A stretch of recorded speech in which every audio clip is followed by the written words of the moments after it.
السلام عليكم ورحمة الله وبركاته. اللهم صل وسلم وبارك على سيدنا محمد وعلى آله وصحبه أجمعين.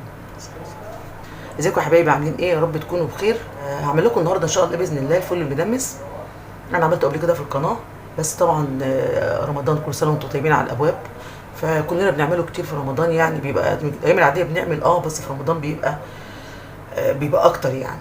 وطبعا مستحب على السحور بقى، بيبقى ليه شمخه كده جميله. كل سنه وانتم طيبين. هنسمي الله كده معانا نص كيلو فول. طبعا انا بلاه، لما ببله الصبح باجي بالليل بروح معلقه عليه. تاني يوم بقى الصبح بروح واكلين منه، يعني بنفطر منه. هنسمي الله كده.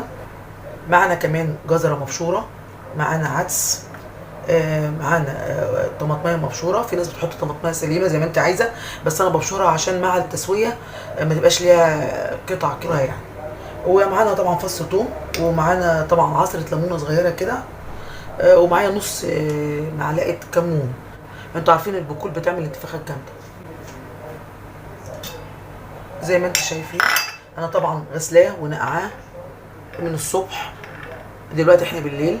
في نفس الوقت بعد برضو ما بنزل ميته بعد البلوله بروح غسلاه تاني اهو زي ما انتوا شايفين. طبعا هو كده تلت الدماسه، تلتها، والتلتين التانيين لحد الرقبه كده بيبقى ميه. نحط طبعا العدس. انا بحطوش في القعده، انا بحطه على طول كده في النص عشان ما يلزقش. وادي الجزريه المبشوره، الطماطمايه المبشوره برضو،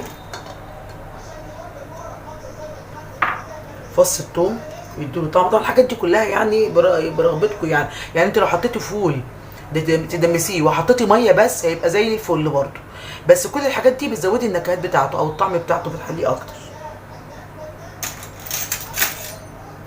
ده فص الثوم، دي بتزود يعني الطعم بتاعه بيبقى احلى.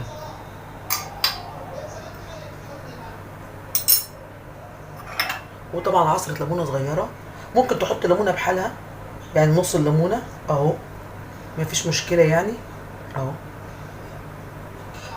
ودي نص معلقه الكمون. ممكن تحط حبه كركم، بيبقى حلو برضو، بيديله شمخه كده وبيخليه يعني زي ما بيقول كده زي الكهرمان. هو طبعا بيطلع زي الكهرمان برضو، بس كده بيبقى احسن واحسن. ودي الميه الدافيه او السخنه يعني.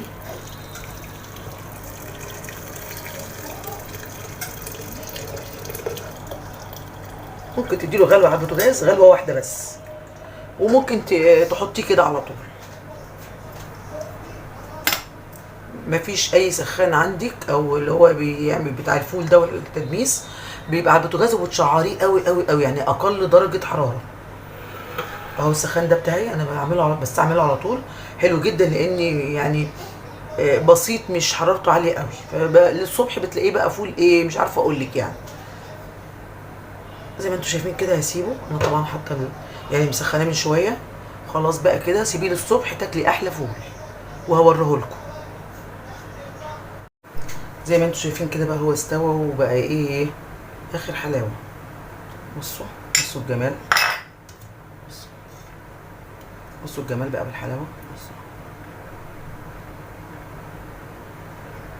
بصوا عامل ازاي، فله بفولتها ومستويه وجميله، ومش عارفه اقول لكم عامله ازاي. جميله قوي قوي قوي يعني. تعمليه بقى بالقوطه، تعمليه فص ثوم كده وقرن فلفل، تعمليه بالطحينه زي ما انت عايزه، حاجه بيتك ونضيفه وحلوه.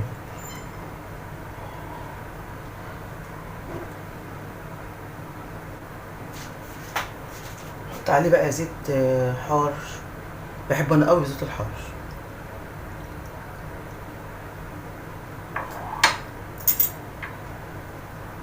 شويه كمون كده، فص ليمون كده، شويه ليمون كده حلوين. كلي بقى احلى فول في الدنيا، احلى فول في الدنيا، عاملاه ببيتك بقى يعني هو مش متكلف خالص يعني. انا عندي نص كيلو بيقضيني اسبوع. نص كيلو 17 ونص على فكره، مش غالي قوي. شوف انت لما تاكلي بقى اسبوع فول تفطري منه كل يوم بتجيبي من بره ب5 جنيه، عاملين ازاي؟ مش عارفه اقول لكم يعني طعم وريحه وكل حاجه حلوه. زي ما انتم شايفين كده احلى فول وانضف فول بتاعك بتاع بيتك اللي انت عاملاه، وما خدش حاجه، يا دوب زي ما انتم شايفين بليناه وحطيناه، ما عملناش فيه حاجه، لا طبخنا ولا عملنا حاجه خالص. جميل قوي قوي زي ما انتم شايفين. يا رب يكون عجبكم.